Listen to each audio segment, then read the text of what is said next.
Good morning and welcome to the first digital coffee of 2017. I almost said 2016.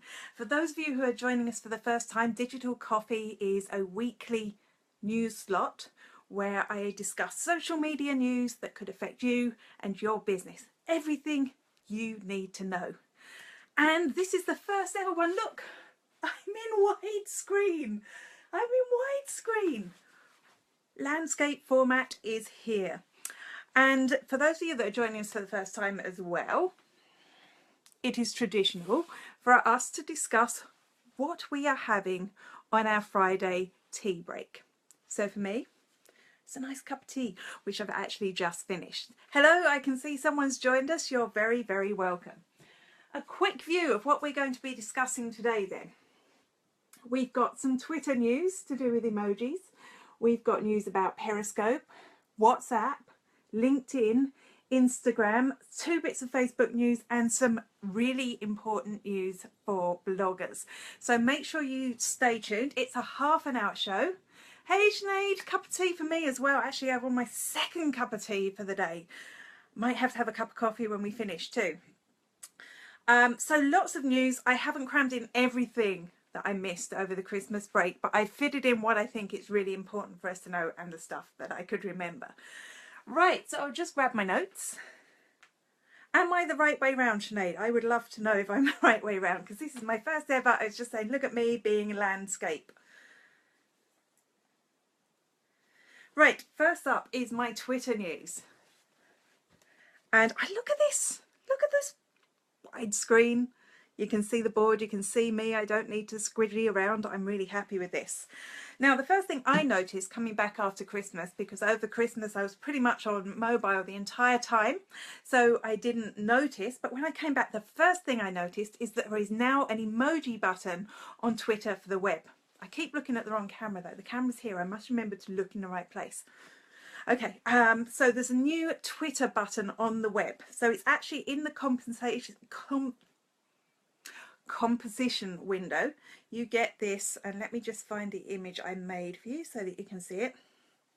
When you go to create a tweet, you see this little smiley face, and when you click that, that lets you bring up emojis that you can add to your tweets, which I think is kind of cool. Why is it cool? I had to make notes to remind myself why it's cool. Okay, firstly, it adds a lot of colour to your tweets. So if you haven't got an image or a video that you're sharing with your tweets, you still have that opportunity to stand out a bit on the feed, the same way you would on Facebook. And also, now this, I haven't been able to prove this. I saw a few little stats, but nothing significant. But I think when you add emojis to your tweets, you get more engagement because they stand out that little bit, and you're, you know, the way plain text, it's very, very hard to express how you're feeling about a specific topic. So I think this is really good. I know when I add emojis to my tweets, I tend to get a little bit more retweets, a little bit more interaction on those. I think this is a really great thing. I used to have to do all sorts of hassly things. There is a keyboard shortcut on a Mac, but it always takes ages for it to pop up to actually get the emojis into my tweets, so I hadn't been doing it so much. This is a big one for me because I use Twitter from the web all the time. Love to know what you think. Hey, I can see some other people have joined us. Do let me know who you are. Say hi. Tell me what you're drinking. I got a new Doctor Who mug, not this one, which you have seen before, and I meant to bring it out for today, but you're going to have to wait for next week now. I hope you're having a nice cup of tea, coffee, hot chocolate, something else. Okay, so that's it. Let me know, will you use emojis within Twitter more because you can use it from the web? Do you use it from the web, or are you a mobile tweeter? Let me know. The second bit of news I have for you is, and this is a big one, this is one that almost changed what I was going to do today. I can, and I don't think it's rolled out to everyone yet, but I'm going to show you where it is so you can go and check. From my business page, I can now go live from the web. Hi Marie, thanks for joining us. Do let me know what you're drinking. Tea, coffee, peppermint tea, hot chocolate, water, something nicer for this lovely coffee break that we're having. So now I can go live from my desktop. Why aren't I? That's a good question. I sat there and I thought about it.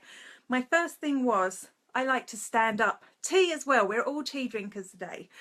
I like to stand up to do my Facebook Live because it gives me energy. And also because I'm restricted to one shot, I like to be able to adjust the size of the frame.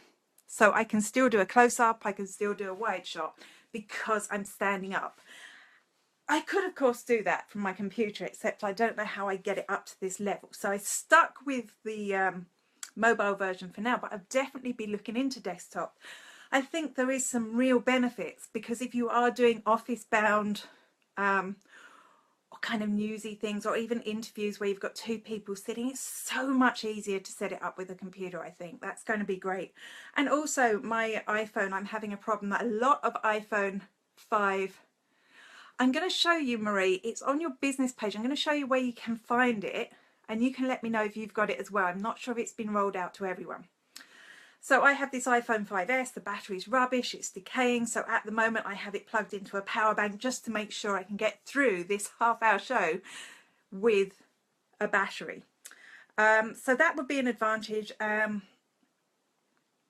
also if you've got an old phone, your camera's not so good, maybe your webcam, or you can add an external webcam that might make it easier. So there are advantages. I'm going to show you where you can find it now. Just move on. Right, so if you have, and you can tell me, Marie, now, if you have this. This is the new composition window on a Facebook business page. So on your Facebook business page, where you used to just have the bit what's going on now, now you have this big section with all these coloured pictures underneath. If you have that, click on where it says see all at the bottom there. And when you click see all, it'll open up a few more things, and you should, if everyone has it, you should have that logo, that picture of a camera that lets you go live. So let me know if you have that. I'm going to be really interested to see, because when you hear my other bit of news from Facebook this week, it's something I've had for a while and I didn't know other people had, so it's really interesting to know. I just thought of another advantage going live from your desktop. No, it's completely gone from me. If you can think of something, you don't have it yet, Marie. Okay, so but it is rolling out, so you'll have it soon. That's good news, right?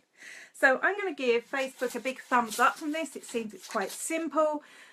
They're still not giving me everything. Oh, I'm wondering if I go from the desktop, because all these images I'm showing you, I've had to go and flip them in advance because we're actually mirror imaged. So I'm wondering if I go live from desktop, will it not be a mirror image? Will it be the right way round? That's going to be an interesting thing. I might even experiment next week and see how that works out. I think it's good news anyway. We'll all have it soon, so thumbs up for Facebook. That looks like I'm hitchhiking. On to the next piece of news. What will we go with? Aha! Any live streamers there? Marie, if you're interested in Facebook Live, are you using Periscope at all? Anyone else using Periscope? Sinead, I know you're very active on social.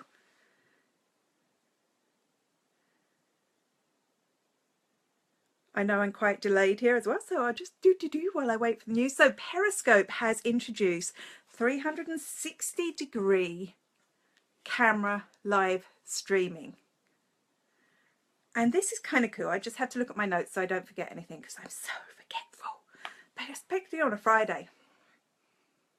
Your New Year's resolution to get more into it. Do you know what, Marie? This is really interesting. You used to use Periscope, but not anymore. This is really interesting. This time last year, I was in New York, and it was my thing. My thing for 2016 was to be using Periscope. And I had this whole plan that with my podcast that I just started, that every Friday I was going to do a Periscope that would update people on how I was getting on. I did it once, and I found it terrifying. I found it really, really hard. And it wasn't because it's Periscope and not Facebook Live. It was just the whole thing of going live I found quite scary. And some of you have heard this story before, so sorry if it's a bit boring. But then I found Snapchat. I started using it because there was a course I was training and everyone was on it. They were using Snapchat and I went back here. It's ridiculous. So I'm teaching them digital marketing. I'm having to learn Snapchat from them. So I started using Snapchat and I found that by doing those 10-second videos on Snapchat, that made me more comfortable to go live, because it is kind of intimidating standing here, even now, standing here in my office, no one around, looking a bit out the window, kind of talking to a camera. So that's what got me used to it. So Periscope didn't work for me, and then I wanted to try Facebook Live anyway, because that's where you guys, my audience, are. So I used that. But I do like Periscope. I don't use it very often, and it's usually kind of me recording stuff more than talking to the camera. However, they've just released Periscope 360, and we've got to remember that Periscope is now Twitter Live as well. So that's kind of an interesting thing. And this is 360-degree video. So now I could, if I was in this room, you'd be able to, actually, I need to actually do one so I can see how it works. But I can't do one because they rolled it out.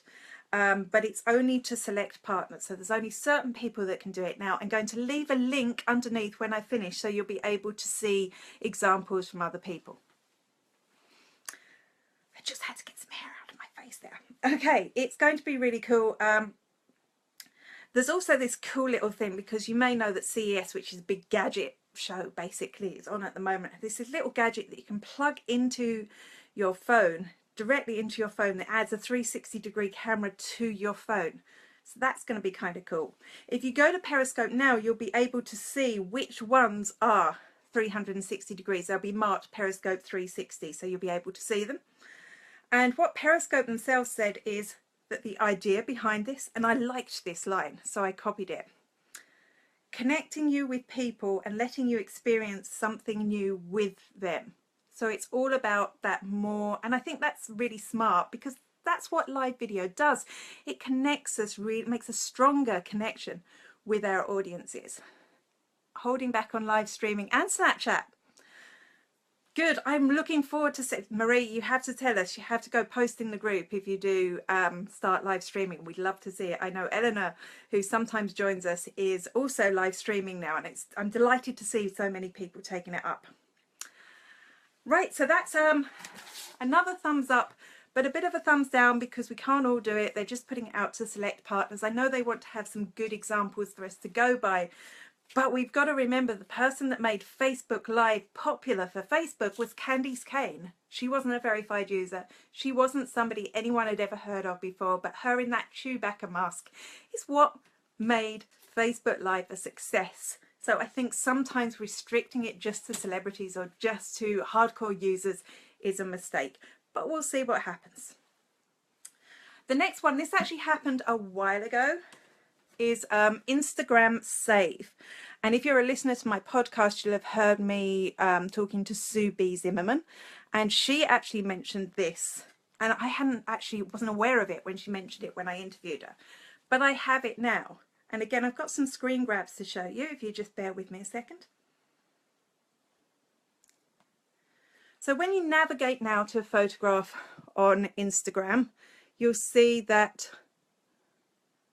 you see just here, I just have to try and get it so that you can see it. Oh dear, come on.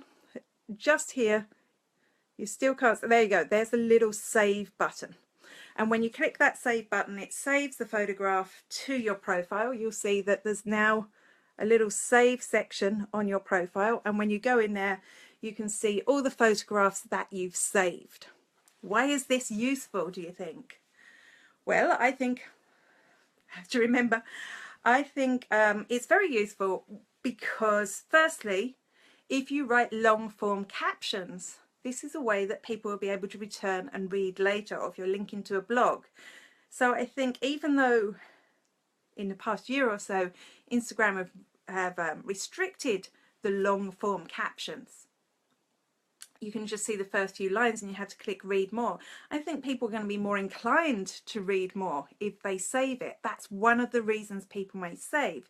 So I tend to take the whole first paragraph of a blog post when I'm sharing it up on Instagram, and I'm hoping now that people will save that across. And then I've just thought that, you know, if you've got a link there, you know, that's something they might not be able to go and type in or copy and paste into their browser right then, but they might go and do later. From my point of view, I think it's going to be excellent for saving both inspiration photos. So when I see something that I think's done really well, I can now save it. Usually I have to screen cap it and then it ends up in my camera roll and I forget about it, and like a year later I'll find it there. So instead of that, I'll be able to save it and I'll be able to see all the examples of things that I like that people are doing on Instagram, which is great both for improving my Instagram account and for training. When I train people, I'll be able to have saved some examples that I want to be able to show to other people. So I think that's a really encouraging thing.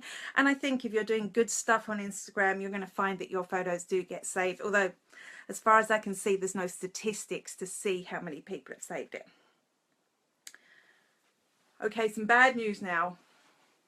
I'm going to give it a thumbs down already. You may or may not be aware that I've become increasingly frustrated with Facebook. I think there's a big old ranty post coming about it. Yes, Sinead, very good. Sinead there, just if you're reading later, love saving great examples of CTAs on Instagram. That's very good. I was thinking that as well. So if I see something done really well, or a great ad even, I think that's well worth saving. It's great inspiration. Make a good blog post. Give that a thumb up if you're going to use it later. So the bad news is, I think it's bad news. It's not really bad news for us, but it's bad news for a lot of WhatsApp users. WhatsApp has just taken away support for older versions, old phones, and older versions of software on phones. And this is why I'm giving it a big thumbs down, and I'm relating it to Facebook because Facebook owns WhatsApp now. Now, I'm not going to claim to know what phones people use in countries like India. But India is where WhatsApp is really, really popular. It gets used a lot. They're very creative and innovative about the way they use this. When I've had to research WhatsApp for other people in the past, it's always India that has the great examples. And as I said, I'm not going to pretend I know what smartphones everyone in India has, but I'm going to imagine there's going to be a large number of people. There's going to be people who have great phones, and there's going to be people who don't have great phones. In fact, I listened to a great show about digital marketing in India where they talk about these cheap phones that you can get that we can't get here that seem great, but they're not going to be able to run WhatsApp. So I'm kind of annoyed that Facebook has chosen to remove that. Now, I'm sure none of you have customers in India, and if you do, this is something definitely worth looking at, particularly if you're using WhatsApp as a communication device with them. And I'm imagining other countries similar to India that use WhatsApp predominantly. If you have an old phone, you're not going to be able to use it anymore, and that's the end of it. I'm not a big WhatsApp user. I don't know why. It seems like a great tool, but I don't use it very often. Maybe for some of my overseas clients, it's a really handy way for the cheap phone calls. Anyway, bad move from Facebook, and it surprises me because Facebook have had this 2G project going on for ages to make sure that their features can work in slow internet areas, so it seemed counterproductive to take away something that was working in that aspect. End of rant, I promise. I've got some big news for bloggers coming up, so stay tuned. This is it. Do you know what it is, Sinead? I know you know what it is. Sinead Marie, you should really meet big blogging people. There is a big change to blogging coming up. Well, I'm saying it's for bloggers, but it's for anyone with a website that has been tempted, like I have, along the lines of having a pop-up window. I know, pop-up windows are horrible and evil. I do have a pop-up window on my site though. I have it and it will go away. It'll only pop up when you think you're leaving the site. So it's kind of a compromise. It works. I'm getting some good sign-ups from it. I'm going to keep it. I don't like the ones. I get really annoyed by the ones, and I know they work, but I'm still never going to do that to my audience. There's a couple of top bloggers that have this landing mat, right? So when you go onto the site, you start reading the content and then it kicks in. I know that's not how it's supposed to work, but it does. and it slides down and it completely takes over the page, and I had to get rid of it. And you know, I'd want to be pretty committed to read that article to stay there. You've heard this news, have you? And I know Sinead has as well. So it is pop-up windows in Google as from January the 10th. So put this date in your diary. In fact, don't put the date in your diary. Go fix it now, right away. Because from January the 10th, if you have a pop-up window showing on mobile, this is only for your mobile search results. If it is showing a pop-up that covers the main content, either immediately after the user navigates to the page from the search results, or while they're looking through the page, if it's displaying a standalone interstitial, I'm going to link to this so you can see what they're talking about, that the user has to dismiss before accessing the main content. So it pops up and blocks it. If it's using a layout where at the above the fold portion of the page appears similar to a standalone interstitial, but the original content has been inlined underneath the fold. Now that's technical language. I think that refers to those landing mats. If you have one of those, you are going to get penalized in mobile search results from Google if you have that displaying on mobile. So if you have a pop-up window, I would recommend, even I with my exit intent one, I don't have it showing on mobile anyway because it's a terrible experience on mobile. So I highly recommend you switch it off for mobile. That date is coming up, January the 10th. So it's next week, next Tuesday, just looking at my calendar over there. Next Tuesday, you better not have it there because you're going to start losing search results on mobile. Big news there. I'll leave a link, but just know, switch it off now. There's no benefit to having it there. Get rid of it. And if you have a landing mat, just don't. Okay, big news now. Anyone have, do either of you two? Oh, hello, I can see there's some more people here. Do any of you actually have a pop-up window on your site like I do? Do let me know. You hate landing mats so much. Sinead, I'm so glad it's not. Well, I know lots of people do, but they're so much worse than pop-up windows. I don't care if they work. That is just terrible user experience. On to another interesting bit of Facebook news. And this is one of the ones I didn't realise. It was just, you don't have one, Marie, probably smart. This is one that I didn't realise. I had this option since before Christmas sometime, and I didn't realise that not everyone did. Of course it should have popped up in my news feeds if people did. It's my little Facebook thumbs up. And I am giving this a thumbs up because Facebook have introduced auto captioning on video. You've been able to do this on YouTube for a while, but I think it's so much more important for Facebook. So what this does is, you know, if you're watching a video on Facebook that you'll often not want to hear it because you'll be on a bus or a train or something and you won't have your headphones plugged in, so you don't want to listen to it, so you sit and watch it. And you sit and watch and you try and decide if you're going to click play or if you're going to put the sound up. I do that a lot. I'm sure you do too. And I often watch the ones that have captions for much longer. However, putting captions on your Facebook video has been really, really hard up until now. Then a few weeks ago, I uploaded a video. It was one of my 1-minute moments, and this thing popped up saying, do you want to caption this? And I was like, oh, yes, I so want to caption this video. And it automated the process. So it auto captioned it. It tried to guess what I was saying and it put it up as captions, which was great. But of course, it doesn't understand this stupid English person talking at them. So it got some of it quite hilariously wrong. Now, luckily, with my 1-minute moment, so I won't be captioning these videos, it's quite a short video. So I can go through and you can actually edit that in exactly the same way you can do this on YouTube.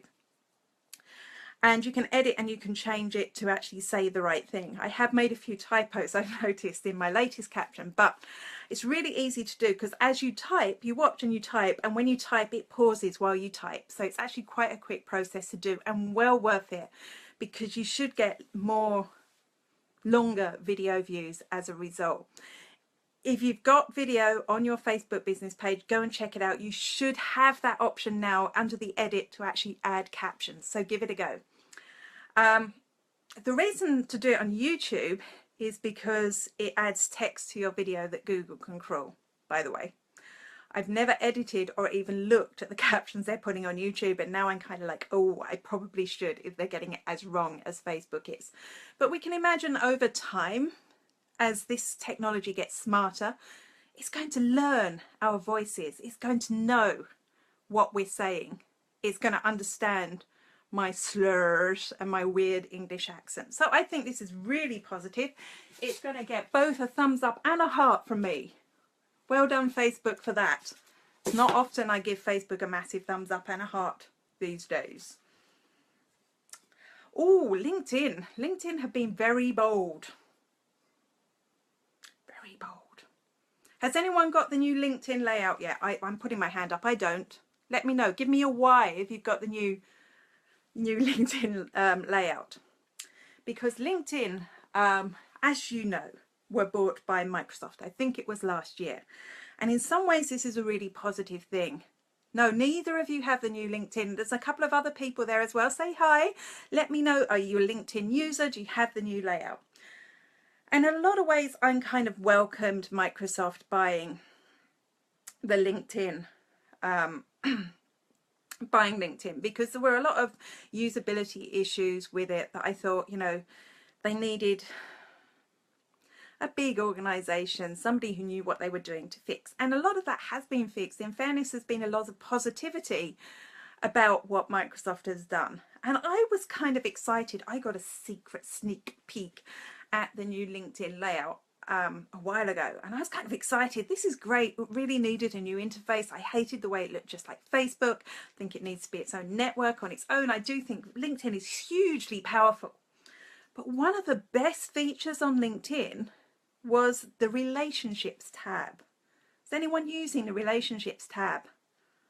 So this meant if you went and visited somebody's profile, and I always showed this at training as being like the best thing on LinkedIn. If you go and visit somebody's profile, underneath you could tag them. So you could tag them for the sort of prospect or how you knew them, so they could be friends, or you could put them in a group like bloggers or small business owners or whatever it happened to be. And you could also leave notes for yourself so that you would remember things. So if I was having a conversation with somebody and they mentioned the name of their kids, I could put that there, so the next time I was having a conversation with them, I could have a really powerful conversation. I could say, hey, how are Will and Kate doing, for example? And that's so much better than how are the kids, isn't it? So that was a really nice little feature. I really liked that on LinkedIn, but they're getting rid of it. The first bit of news I read about this suggested that you would still be able to get it if you upgraded your LinkedIn account to Sales Navigator, which totally makes sense because, of course, they're making money out of one of their best features. And although I'm probably not going to upgrade, you know, it makes sense. The networks need to make money. I'm not sure if that's the case anymore. I'm not sure if that's going to happen. I won't know until I get the new layout. The good news is, well, firstly, you should go through all your LinkedIn people and go and nab that information and save it somewhere else. But Melanie Dodaro, I'm not sure if I ever say her name right. She's fantastic. She knows everything about LinkedIn. I'm going to leave a link to her blog under here about it. But she's found a good alternative. It's a Chrome plugin that you can use that helps you store information about people. It's not within LinkedIn anymore, but it's easier to do it. It is such a shame to lose it, isn't it, Marie? I'm kind of hoping if they put it on Sales Navigator, it might tip me over the edge to actually pay for it. So I'm going to leave the link for that. I've been waiting ages for this new LinkedIn update because I want to make a few videos on how to do things, and there's no point me doing that if they're going to change the layout. So I'm waiting for the new layout. How am I doing for time? Oh, 1 minute left to share my last bit of news. And this is the sad, sad, sad fact that Vine is going away. I love Vine. Did I use it? No, not very often, but I really liked Vine. For those of you that didn't use it, that are wondering what I'm talking about, Vine was a video app that you can get for your phone, and it also kind of it was a social network in itself. It was bought by Twitter in the early days, very new at its beginning, and it was great. You had Vine Superstars. You can make a 6-second video created by multiple shots, Absolutely loved it. It was very creative. It was great for me when I'm training people how to shoot video, that they could use Vine as a tester, and it was always great fun to use. Sadly, Twitter announced that it was going away, and the date that it is going away is the 17th of January. After the 17th of January, there will be Vine no more. But there is a couple of things that make that slightly less painful. The first one is that all the Vine videos that have ever been created are still going to be there. They're going to retain a Vine website where you'll be able to go and watch all the amazing creative videos people have done. You'll even be able to see some of mine up there. And the other thing is they are replacing the Vine app, so they're not getting rid of it completely, which is great for me because I used it as a tool for creating training, basically. They're introducing a new app called Vine Camera that does exactly the same thing, except it's not a social network. So when you create the Vine video, you can save it to your camera roll or you can share it on Twitter. So there will still be Vine style videos out there, which is great, which is brilliant. I'm so happy. In fact, in some ways this is better because people don't need to share it to the network. They can actually share it to Twitter or save it to their phone. So I'm glad it's still going to be there in some aspect, but I'm very sad to see something that I was so enthused about when it came out die. I've just got couple of more things I want to say to you. Firstly, I have created a page on my website where you can go and sign up to get notifications about my Facebook Lives. Just a reminder, which I'll send out, say an hour before I'll go live, that you'll remember to come and tune in. If you would like that reminder, you won't be subscribed to any of my other newsletters. That's just a reminder. That's spiderworking.com/Facebook Live. If you go to that page, you'll be able to sign up on the mailing list there, and you'll also be able to see my last broadcast in case you missed it. So go check that out. The second thing is, don't forget we've got the Small Business Bloggers Facebook group. If you go over there now, so search Small Business Bloggers on Facebook, you'll find it there. Go over, we've got a comment thread on a Friday where you can leave a link to your latest blog post and ask others to comment, and in turn you do have to comment on someone else's post. That should be up there right now as soon as I finish.